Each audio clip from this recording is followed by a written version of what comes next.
Discussing about splicing of columns. See, what exactly splicing is nothing but, see, if you're designing a column, say if your length is 4 meters, a single section is not available for the entire 4 meters.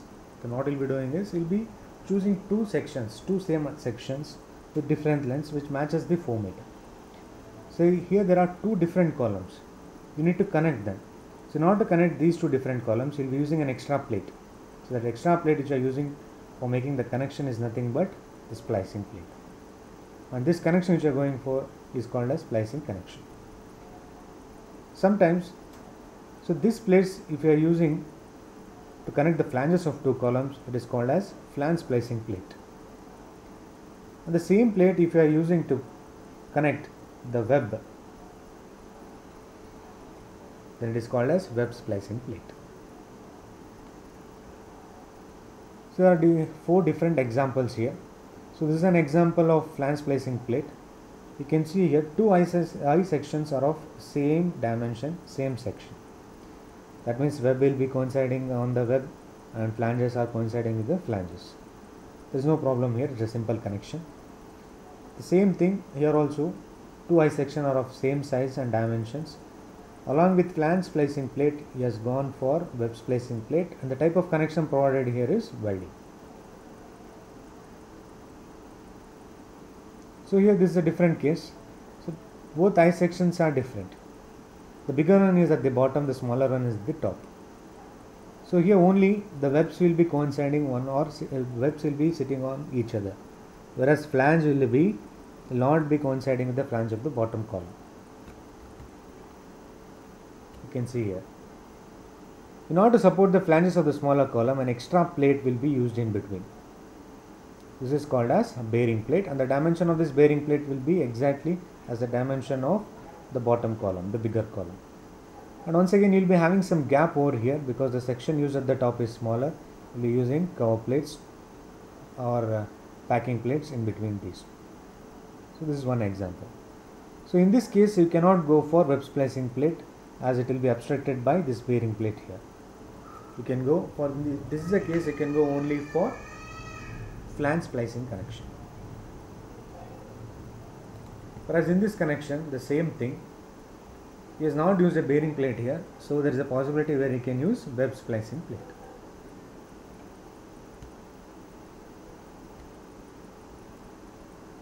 You can see the top views here. So this is how the bearing plate, its dimension will be same as that of the dimensions of the bigger column, that is width and height.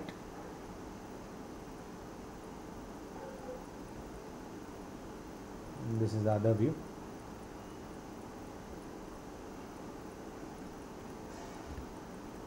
So this will be the design procedure, data, design of flange splice and design of web splice, the connection of flange splice, web splice, and at the end detailing. Starting with the problem here. So design a column splice for ISHB 350 subjected to axial load of 600 kN and a moment of 50 kN. The horizontal shear of 150 kN is also acting over here. The design both flange splices as well as web splices using M20 bolts of grade 5.6. The column section is ISHB 350, only one column is mentioned, that means the two columns are of same section. So get the details from steel table for ISHB 350. The height of the section will be 350, thickness of flange is 11.6, thickness of web is 8.3. So axial load acting is 600, moment is 50 and shear is 150. So we will be starting with design of flange splice plate. As usual, whenever you are designing something, first you have to obtain the area, and based on that area you will be getting the section. So here we are designing only just a plate, so width and thickness will do that. So in order to calculate the area, you will be using the basic stress formula here, there is load by area. So rearranging it, you will be getting load by stress. So FCD is nothing but Fy by gamma m naught, that is how we will be calculating. So Fy is 250, gamma m naught is 1.1. So now, load on each flange. So total eye section, total load acting is 600.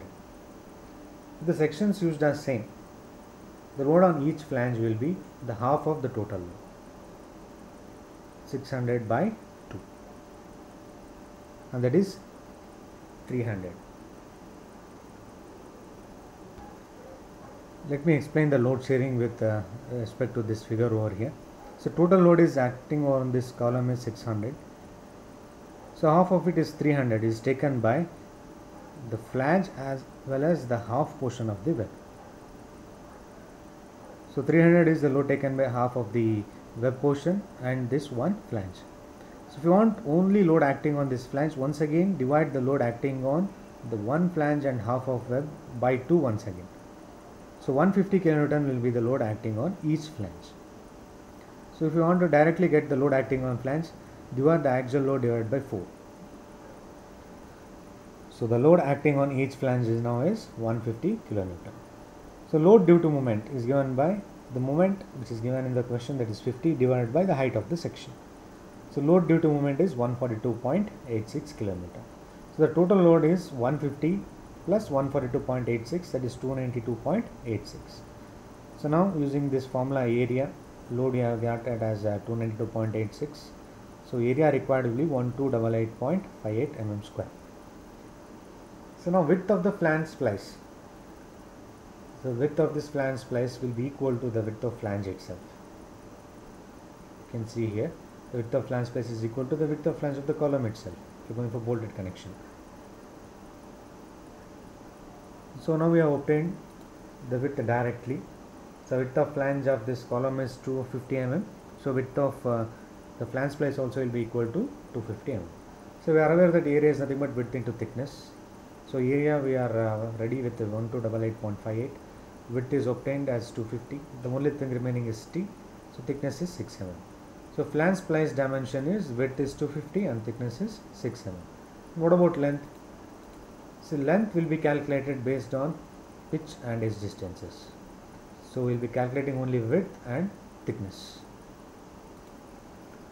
So done with flange splicing plate. Now we shall go for design of web splice. Once again using this formula. Once again the load acting on the web will be equal to 150. So area will be 660 mm square. So here we will be assuming the thickness of web splicing plate and we will be getting the width. So assuming the thickness as 6 mm, the width will be 110 mm. So now we have to make sure that this gap, the width of the plate should be less than this gap over here. That is, the width of the web splicing plate should be less than the height of the web portion of any I section. That design in such a way. That point you have to remember. So the web splice will be of dimension 110 by 6 mm. So now going with the connection, you will be having two connections. I will explain this with this figure over here. The first connection is the connection between flange splicing plate and flange. The other connection is between the web splicing plate and web portion. As you can see here, this connection, we are having only two thicknesses, so NN1, NS0, and the value of T will be decided on between the thickness of flange and thickness of the flange splicing plate. If we come here, the connection between web splicing plates, we are dealing with three thicknesses, so it becomes a double cover butt joint, so NN1, NS1. The thickness, you have to compare it with the summation of these two thicknesses and the thickness of web. The least among these two summations and the thickness of will be the value of T.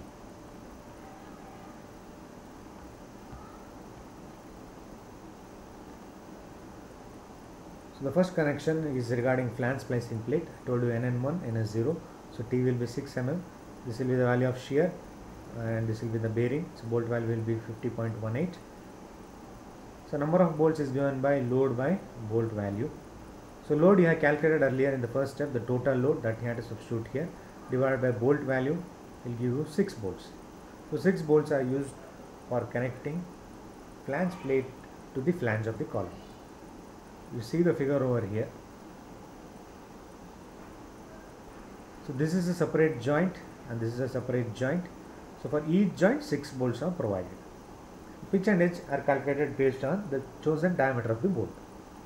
So moving on to the next connection, that is web splicing. So thickness he has worked out as 8.3, that is thickness of web obviously. It is a double cover butt joint, so NN1, NS1. So bearing will be getting this much, shear will be getting this much, bearing will be getting this much. So number of bolts, once again here you have to take 150. The reason he has taken 150 I will explain. See, the loads acting on flanges is axial load and the load due to moment. Whereas on the web splicing plate only shear force will be acting. So these two are with respect to flange and this is with respect to web. Even in the design of web splicing plate, load he has taken as 150 itself, don't get confused. So the axial load and moment are acting on the flange, the shear is will be acting on the web. So the same thing should be used here also. In place of load, you have to substitute shear value, that is 150 kN divided by bolt value. You will be getting around 2.16. You can go with 3 or 4 bolts. These are the minimum value number of bolts you get here. You can provide any number of bolts more than this value over here. So it's going with 3 bolts for each connection. So moving on to the next one. So design a column splice for column ISHB 300 at 58.8 kg per meter, which is supported on ISHB 350 at 67.4 kg per meter. The factored load on the column is 120 kN and the moment is 50 kN meter. Design the flange splice and bearing plate in between using M20 HSFG bolts of grade 8.8 per connection. So here this is a different case. There are two different columns. The bigger column is ISHB 350 at bottom and at the top it is ISHB 300. So you can design flange as well as web also, but instead of web he has asked you to design bearing plate in between, so there will be no possibility of web splicing plate. So starting with the data here, you will be getting all the width, thickness of flange, thickness of web, everything from the steel tables for the particular sections. So axial load is given as 1200, moment is given as 50, shear is not given because you will not be dealing with the web splicing plate. Once again, design of flange splice, the axial load on each flange is the total load divided by 4, so it will be 300 kN. A load due to moment, so moment is given, how to convert it into load, so moment by the height of the section, so 166.67. So total load will be 466.67. So using this area obtained is this much. So once again, width will be fixed. So width of the flange splicing plate always when we're going for bolted connection will be equal to width of flange itself, so that is 250. So using that you will get in thickness as 10 mm. So flange splicing plate dimensions are width is 250 and the thickness is 10. The height or the length depends on the pitch and edge of the bolts which you will be providing at the end. So now next, designing of a bearing plate. Let me explain that with the figure over here.